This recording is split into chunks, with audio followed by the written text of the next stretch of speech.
Oke teman-teman netizen, pemirsa RGTV.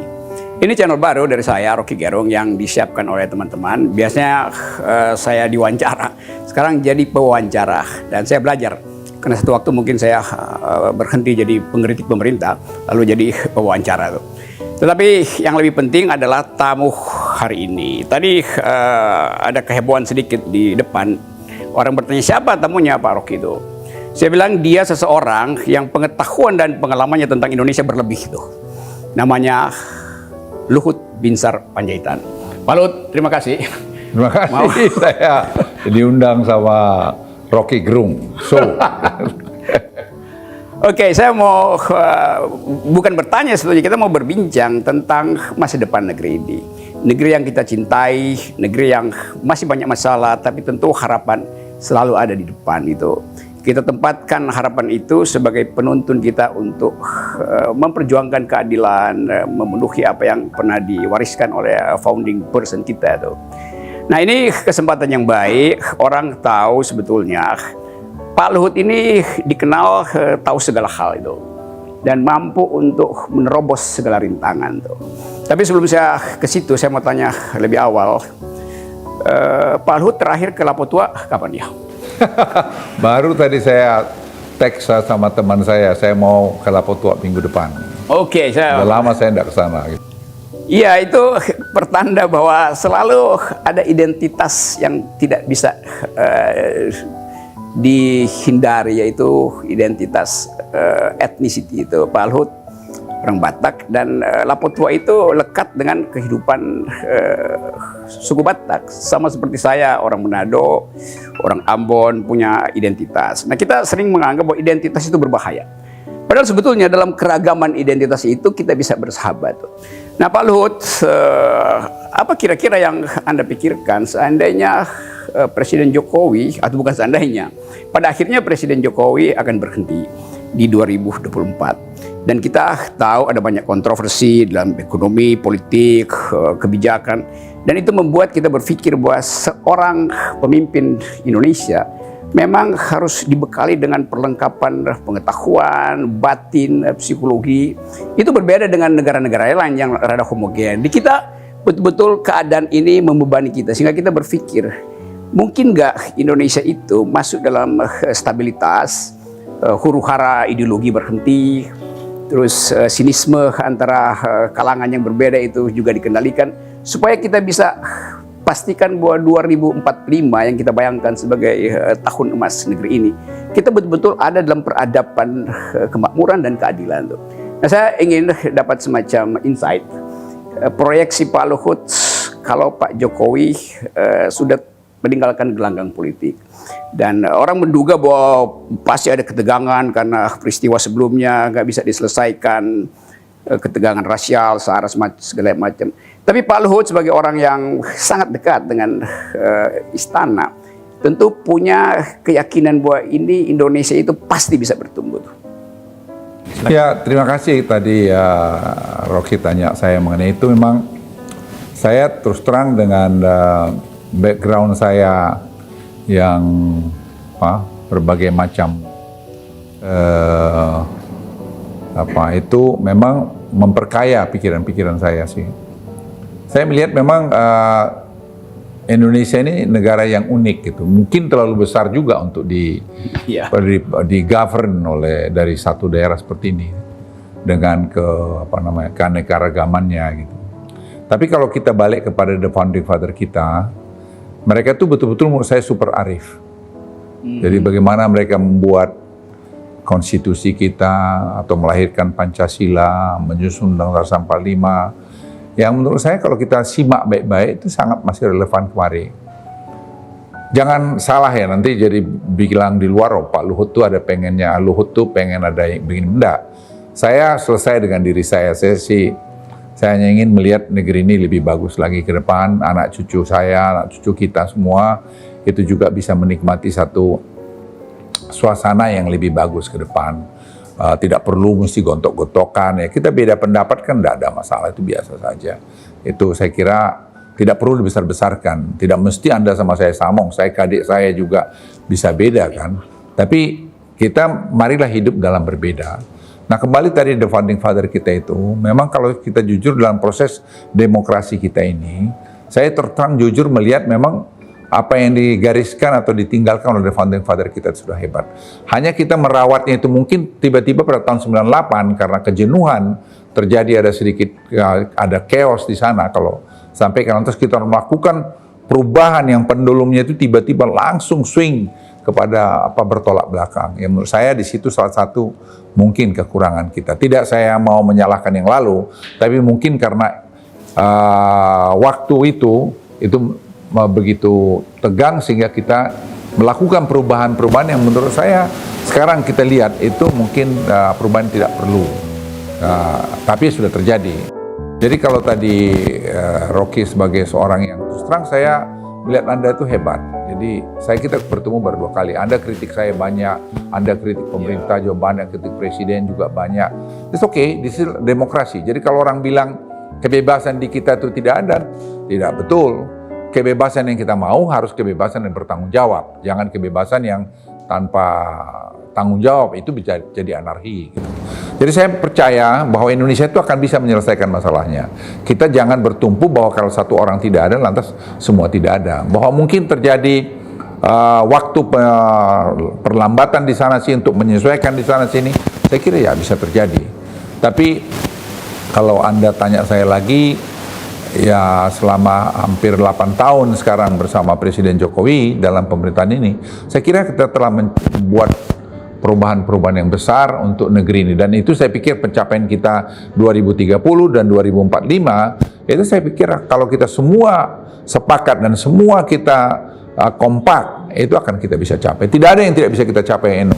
Anda sebagai teman ya, Rocky. Anda lihat sekarang misalnya, walaupun Anda pengkritik kami juga, tidak ada masalah sih. Anda misalnya lihat sebenarnya misalnya bagaimana dalam kita menangani COVID-19. Yang semua orang ngakui betapa katanya hebat sekali. Kemarin misalnya ada pengusaha-pengusaha Australia yang datang. Mereka sangat appreciate sekali bahwa Indonesia bisa mengendalikan itu dengan baik. Banyak negara tetangga kita juga yang melihat kita sebelah mata bahwa Indonesia akan susah, tapi kita mampu mengatasi.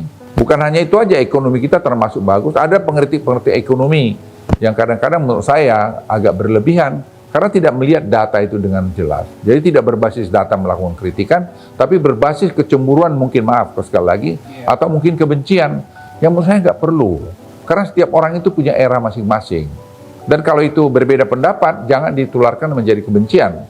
Berbeda pendapat itu adalah kedewasaan dan satu bagian daripada demokrasi.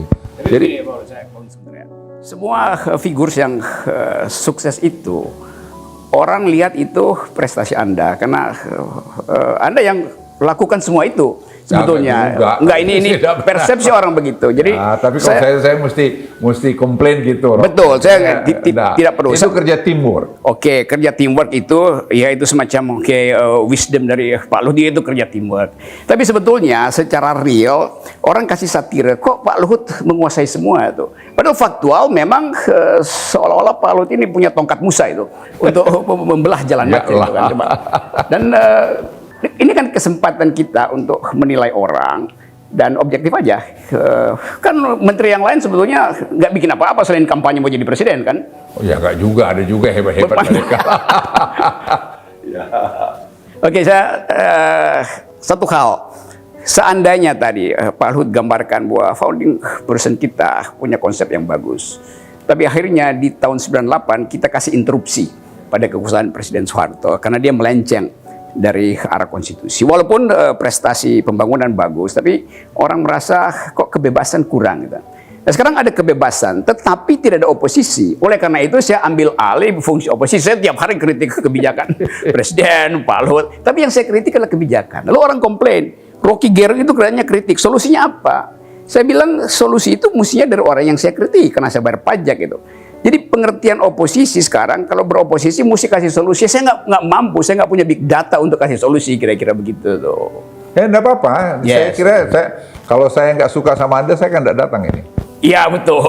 Tapi bukan itu poin-poin saya. Saya hargai bahwa perbedaan pendapat itu harus ada. Jadi karena kita di keluarga aja ada kan. Tapi yang saya ingin himbau pada masyarakat, kita semua, apakah menamakan oposisi atau perintah, ayolah kita berbeda pendapat itu dalam konteks yang lebih santun, itu aja. Jadi misalnya kalau mau ngeritik presiden kita, mau ngeritik sini, ya kritik aja, tidak apa-apa kritik saya, senang aja. Tapi tentu dengan kesantunan timur kita itu yang perlu kita pelihara. Jadi kalau ada yang bilang misalnya mana kebebasan di apa namanya dikekang, misalnya apa?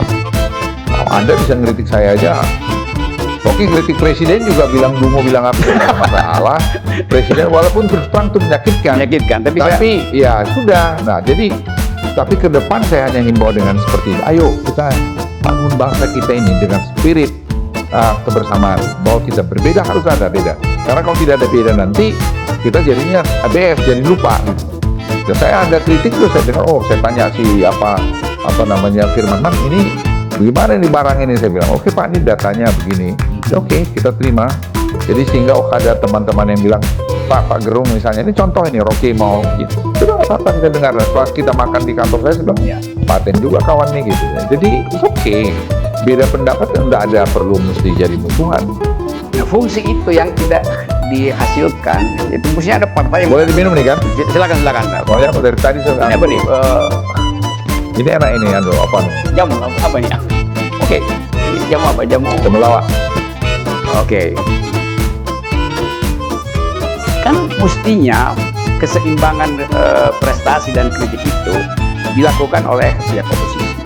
Nah, dulu saya beroposisi pada Pak Jokowi, lalu dianggap saya pro Pak Prabowo tuh. Tapi saya terangkan waktu itu, saya beroposisi pada Pak Jokowi bukan untuk memperoleh kekuasaan. Pak Prabowo beroposisi untuk memperoleh kekuasaan tuh. Jadi beda ya? Beda motifnya itu. Nah sekarang Pak Prabowo ada di dalam dan kita tahu bahwa Pak Luhut pasti punya hubungan khusus dengan Pak Prabowo. Orang anggap ya hubungan Pak Prabowo dan Pak Luhut itu semacam hate and love relation gitu. Kadang-kala berseberangan, tapi kadang-kala tahu bahwa ada sesuatu yang mesti diselamatkan bangsa ini. Nah, ya kami punya sama dengan Prabowo, kami itu punya sama pikiran, tanggung jawab bahwa Indonesia ini harus satu. Itu satu. Bahwa kita beda sana sini, ya tetap sebagai teman. Ya. Jadi saya menghargai perbedaan itu. Dan Pak Prabowo juga menghargai perbedaan itu. Makanya kalau ada hal-hal yang kritis, kami suka, walaupun misalnya dalam Pilpres kemarin Pak Jokowi dengan Pak Prabowo beda, ya tapi saya telepon juga, saya ketemu juga, kita bicara, kita bilang perbedaan itu saya pikir yang harus kita pelihara. Kan tidak semua harus jadi, saya selalu bilang sama para pembantu saya di kantor, kan mengabdi itu bukan harus jadi presiden saja. Nah betul, jadi oposisi juga itu mengabdi. Tidak ada masalah, sepanjang kita tadi itu, oposisi itu dalam konteks membangun, mengingatkan. Pejabat-pejabat mengambil pengambilan keputusan negara, kau ingat loh, masih ada sisi lain yang kau belum lihat, dengerin ini. Jadi mungkin dia sudah lihat, sudah lakukan, tapi belum dikomunikasikan, atau belum, dan seterusnya. Itu yang perlu kita bangun di Republik ini. Karena menurut saya, Republik ini luar biasa hebat. Loh, benar. Saya umur saya 75 tahun loh, Rocky. Saya lihat tuh, itu, Oke, saya hebat. Iya, jadi pengalaman Pak Luhut memberi jalan kita untuk optimisme itu. Tetapi, coba kita uji sedikit ya. Keadaan sekarang Indonesia ada problem disparitas tuh, yang mesti kita selesaikan. Ada pertumbuhan ekonomi yang terhalang oleh COVID-19 itu. Tapi ada juga disparitas yang tinggi itu. Pada saat yang sama kita diancam oleh kondisi global. Ketegangan di Cina Selatan, di Indo-Pasifik, di Eropa, segala macam. Lalu kita bikin semacam hipotesis bahwa keadaan di 98 waktu reformasi sangat mungkin berlaku sekarang. Walaupun dalam skala dan kualitas yang berbeda. Nah, itu memungkinkan kita semacam contingency plan itu. Apa persiapannya kira-kira kalau keadaan itu? Kan kita nggak tahu faktor internasional seberapa banyak intervensi politik kita tuh. Kalau terjadi semacam social unrest seperti 98, lalu orang berupaya untuk menyelamatkan Indonesia bangsa ini. Dibutuhkan yang disebut penyelamat atau dulu disebut anak bangsa yang harus jadi perahu penyelamat itu. Lalu orang berpikir perlu tokoh-tokoh utama dalam keadaan krisis, seandainya terjadi krisis. Kalau orang tanya ke saya, siapa yang akan Anda usulkan? Tentu ada bagian dari kekuasaan yang perlu ada di situ, ada masyarakat sipil dari situ, ada akademisi dari situ. Tuh. Jadi saya bayangkan ada semacam apa dulu waktu Ciganjur itu apa namanya tim 7 apa tim berapa itu, yang seolah-olah berfungsi sebagai tadi skoci penyelamat. Saya misalnya usulkan Pak Luhut ada di situ, oke. Lalu ada tokoh LSM, saya hanya tahu Haris Asrar dari masyarakat sipil. Ada akademisi yang kadang-kala kita nggak tahu lagi siapa akademisi yang bermoral sekarang. Karena kemarin ada rektor yang bahkan menerima sogokan. Jadi semua kita ada di situ. Seandainya itu secara hipotetis berlangsung, Pak Luhut usulkan siapa untuk masuk dalam tim itu? Tuh. Saya usulkan Anda tuh, saya usulkan Haris Asrar tuh. Kalau orang tanya, mesti ada tokoh muslim, kira-kira siapa yang kita bisa usulkan? Harus akademisi. Ini saya kekurangan stok nih, Pak Luhut yang bisa tambahin. Ya, saya hipotesis itu kan mesti ada gejala awal kan, seperti saya nggak lihat gejala awal untuk ke situ. Jadi ya saya nggak perlu membuat skenario seperti itu. Jadi karena saya kan punya intelijen pastilah lebih banyak dari Rocky Gerung kan, karena saya punya saya dilengkapi oleh sistem yang saya bisa melihat berbagai kemungkinan sampai pada saya mungkin menyusun satu skenario itu. Iya. Saya kira itu masih sangat jauh.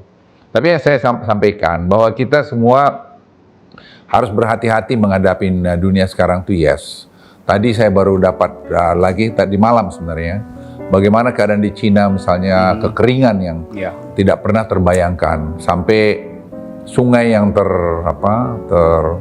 nomor 3 terbesar di dunia itu juga kering. Sehingga di Shanghai misalnya listrik dijatah. Itu negara yang sudah begitu maju. Di Eropa itu terjadi yang sama juga, kering. Di Amerika kita lihat orang antri makan. Nah, kita sampai hari ini itu tidak ada terjadi gejala-gejala itu. Nah, saya akan lihat misalnya gini. Saya tanya juga sama teman-teman pembantu-pembantu saya, apa ya, kita lihat ya. Saya baru sadar 74.000 sekian desa di Indonesia itu kan dapat dana desa sejak 7 tahun lalu. Saya kepala staf presiden itu. Tidak pernah kita terpikir dampaknya ini luar biasa. Dampaknya ini luar biasa akibatnya apa? Karena 1 miliar lebih kurang atau 1,5 miliar lebih kurang tiap tahun dana itu berputar di desa itu. Dan itu desa itu sehingga ekonominya hidup. Tidak pernah bayang, itu mungkin ekonomi kita semua lah, nggak terpikir itu. Tapi saya lapor Presiden, Pak ada beberapa pilar kemajuan kita Pak sekarang, saya bilang. Saya lapor, satu itu tadi harga komoditi yang naik. Yang kedua, downstream industri yang jalan, sekarang ini hilirisasi itu. Kemudian efisiensi dengan digitalisasi, tapi satu lagi itu dana desa. Dana desa itu membuat Indonesia demikian. Terus Presiden bilang sama saya, Pak Luhut, itu yang dulu digagas oleh Profesor Mubiarto dari UGM yang disebut ekonomi Pancasila, di mana dana itu berputar di rakyat. Dan itu sekarang jalan, sehingga Presiden berencana dalam keadaan bagaimanapun tahun depan, beliau pengen nambah lagi itu dana desa, sehingga dana itu berputar, dan itu kekuatan kita. Jadi kalau orang bilang ada chaos, kalau rakyat tidak makan. Tapi kalau di pedesaan itu dia bisa nanam singkong, bisa dia nanam cabai, bisa nanam onion, dia bisa nanam padi, dia bisa perbaiki jalannya. Yang buat kita mungkin 1,5 miliar itu kecil. Tapi saya baca data itu banyak kepala desa sekarang yang korup itu karena dana desa itu. Jadi kalau kemarin data yang diberikan ke saya itu saya nggak tahu. Nanti kita bisa cross check ya.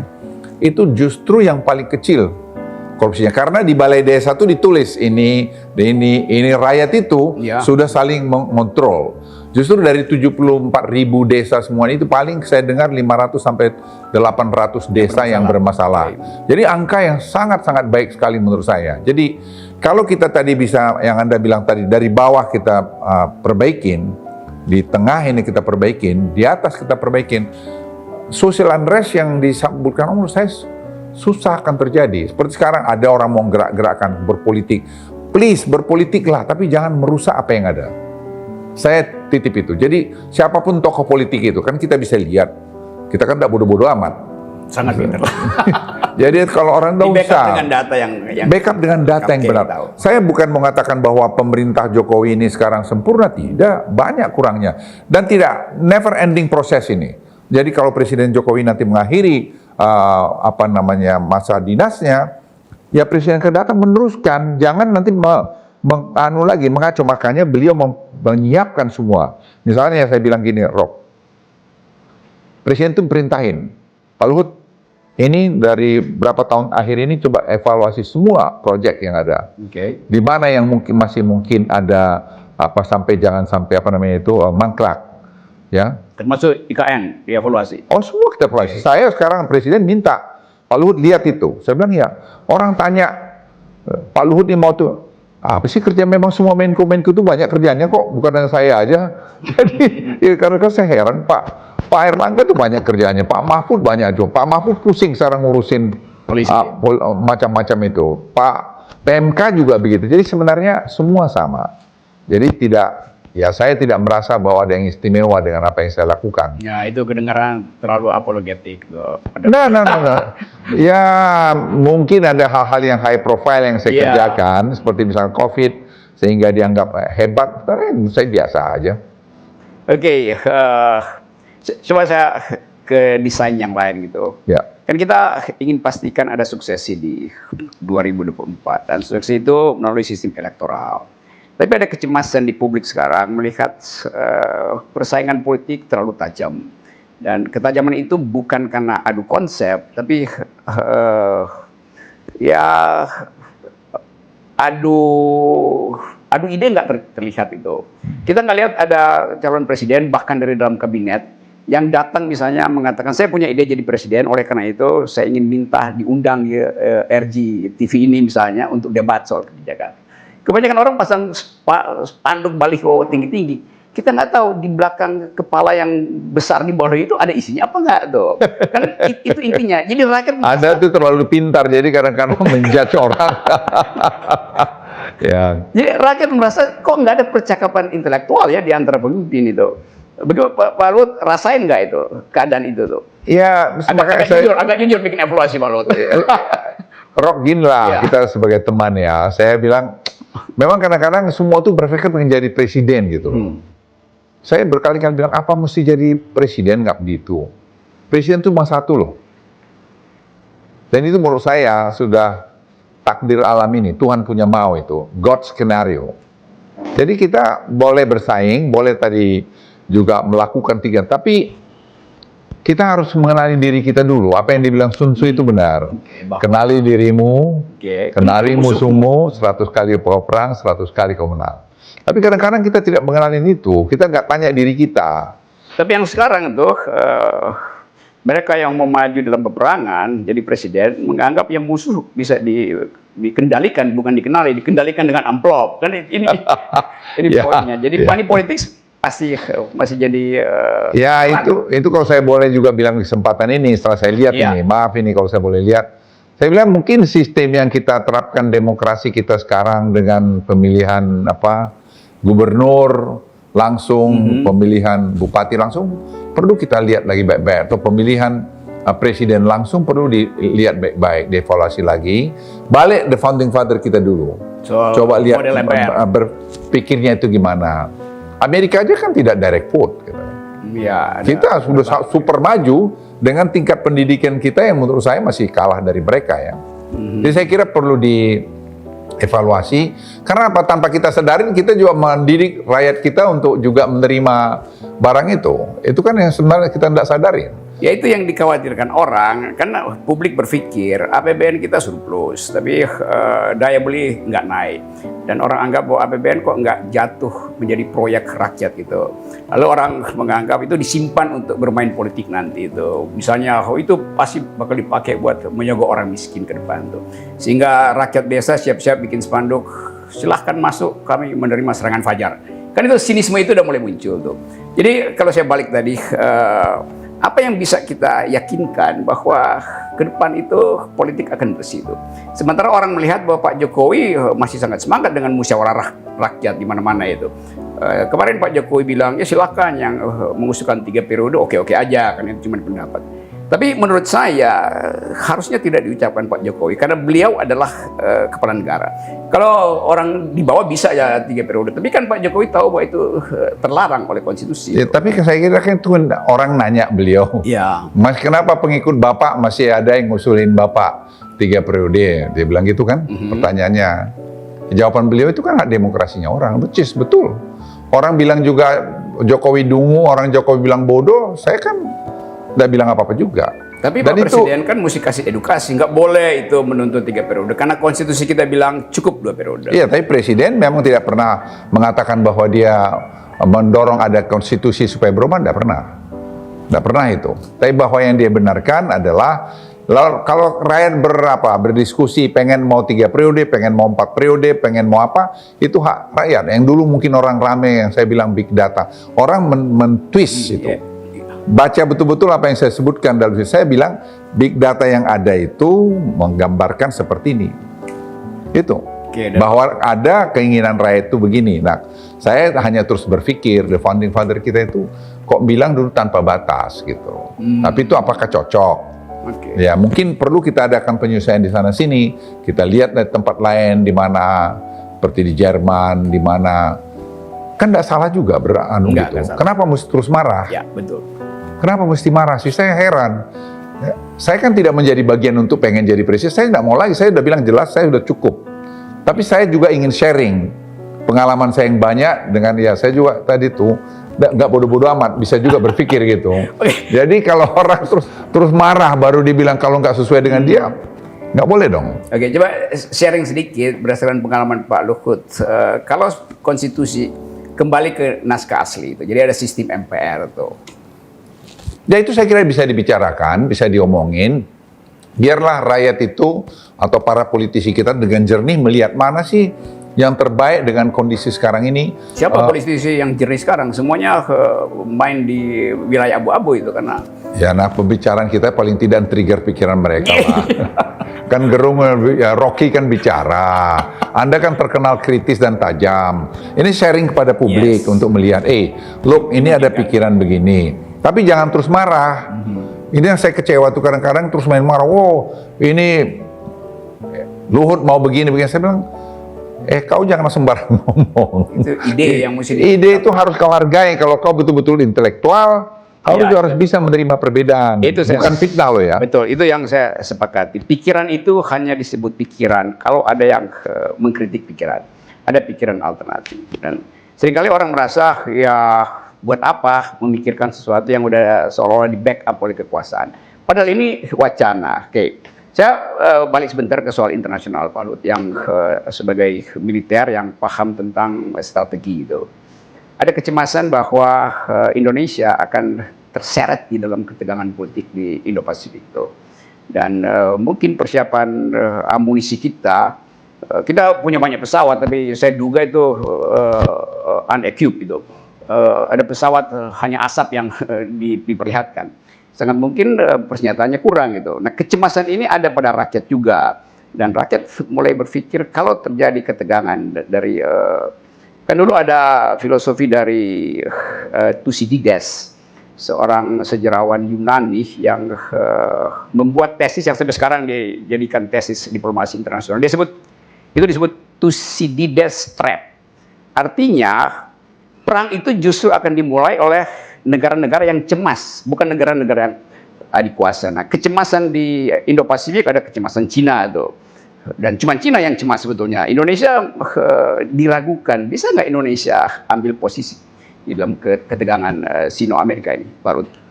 Ya, saya terus terang ya kagum lihat Pak Jokowi karena satu, beliau tuh nggak pernah seskuat kalau kami bilang ya, nggak pernah lemhanas, nggak pernah segala macam. Tapi saya berbicara sama beliau berkali-kali ya, beliau tuh memberikan pikiran-pikiran jernih, strategis banget mengenai ini.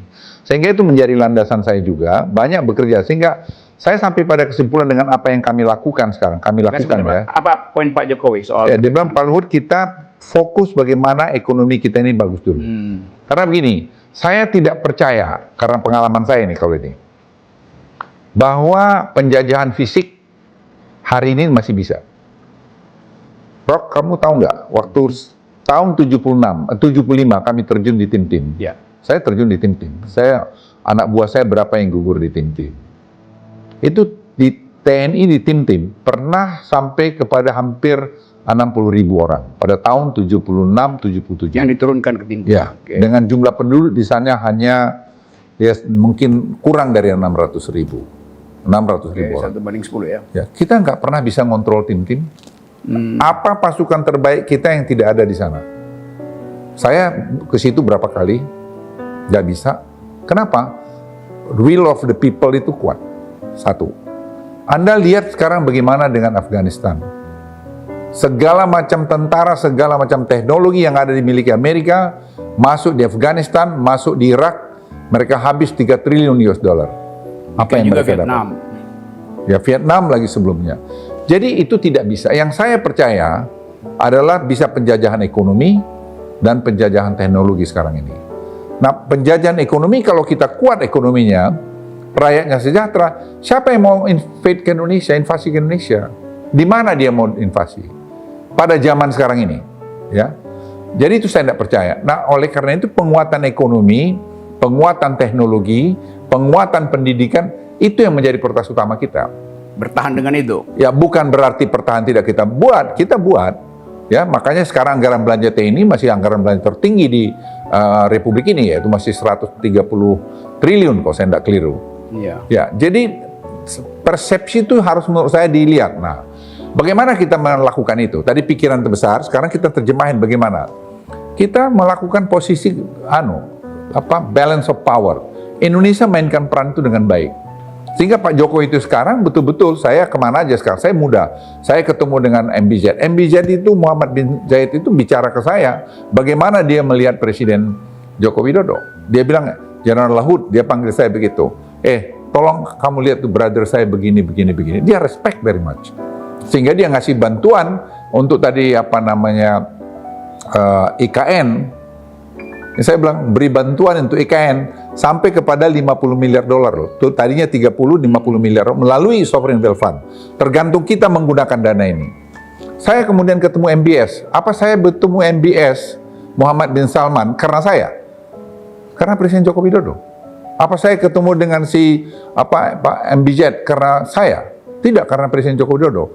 Kenapa? Mereka melihat figur ini, orang yang sederhana ini, orang yang berani ini, yang berpikir bagus, dan melihat bahwa Indonesia kok maju di bawah beliau. Dan saya punya hubungan dengan Amerika sangat baik. Saya punya hubungan juga dengan Cina sangat baik.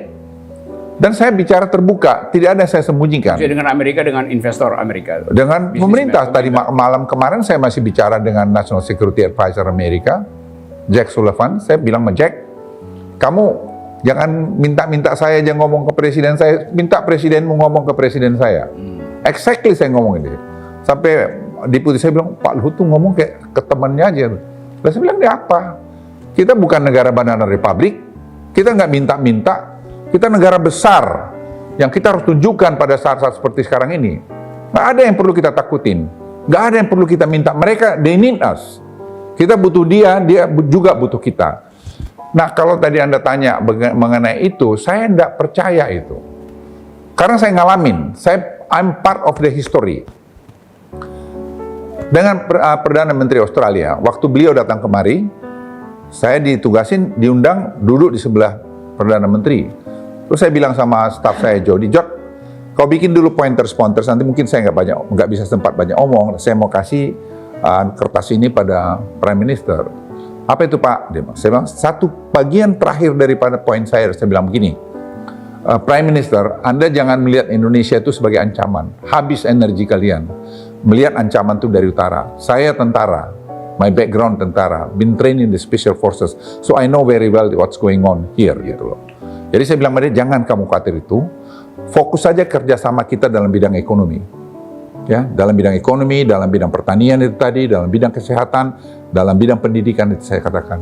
Karena kami sudah punya teritorial yang cukup, lebih, sudah punya jumlah penduduk yang banyak, dan sudah punya masalah yang banyak.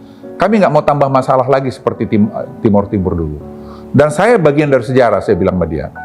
Dan kalian yang dulu menyuruh kami masuk di tim-tim, dengan Amerika menyuruh kami masuk di tim-tim, kami masuk di tim-tim, begitu kami masuk di tim-tim, sudah sekian lama, kalian yang mengeluarkan kami juga dari sana. Jadi apa yang mau saya katakan, superpower ini kadang-kadang juga tidak adil kalau kita tidak pintar Dan saya bicara terbuka sama mereka, nggak pernah saya bicara seperti ini loh sama mereka, nggak peduli. Jadi bukan ada diplomasi saya gini, enggak. Anda di situ, saya di sini. Sama Jack Sullivan tuh saya ngomong berapa. Dia bilang, General Laut, kita ketemu di Washington bulan depan lagi gitu. Karena kebetulan saya juga ke Washington, kami akan ketemu. Kami akan bicara. Saya bilang, saya mau brief kamu, saya bilang sama dia. Tapi kalau kamu mau tahu, Indonesia itu di sini, kalian maaf saya bilang ya, maaf, sorry. Kalian tuh nggak aware bahwa Indonesia itu sebenarnya satu negara yang menentukan di kawasan ini. Kalian yang berhubungan negara-negara yang keliling. Ada masalah kalian teriak. Kami nggak ada masalah dengan Cina. Apa masalahnya? Saya bilang saya dengan Wangi juga teleponan, bicara. Saya bisa bicara terakhir itu sampai 1,5 jam, 2 jam. Saya jelaskan apa yang kami mau, apa yang kami tidak suka, apa yang kita bisa kerjasamakan. Dan dia juga terima. Dan saya bilang kenapa kita mesti ribut ke media? Kita kan ada yang agree to disagree.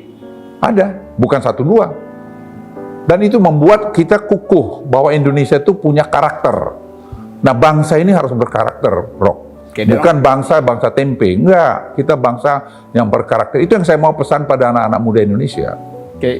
Pesan itu tiba, tapi orang anggap seperti Pak Luhut terangkat tadi dalam soal tim-tim, Amerika akhirnya berbalik arah tuh. Dalam soal mendukung Presiden Jokowi juga dia berbalik. Jadi politik itu selalu ada dua sisi ya. Orang sebut two faces of gandus setuju. Dan kita mau lihat sampai di mana misalnya Amerika konsisten bahwa kepentingan ekonomi politik kita tidak boleh diganggu hanya karena persisian dia dengan Cina itu. Rok, aku bilang Manda ya sebagai teman lagi nih ya. Percayalah sama saya, tidak ada satu negara maju pun di dunia ini yang pengen negara berkembang tuh jadi negara maju.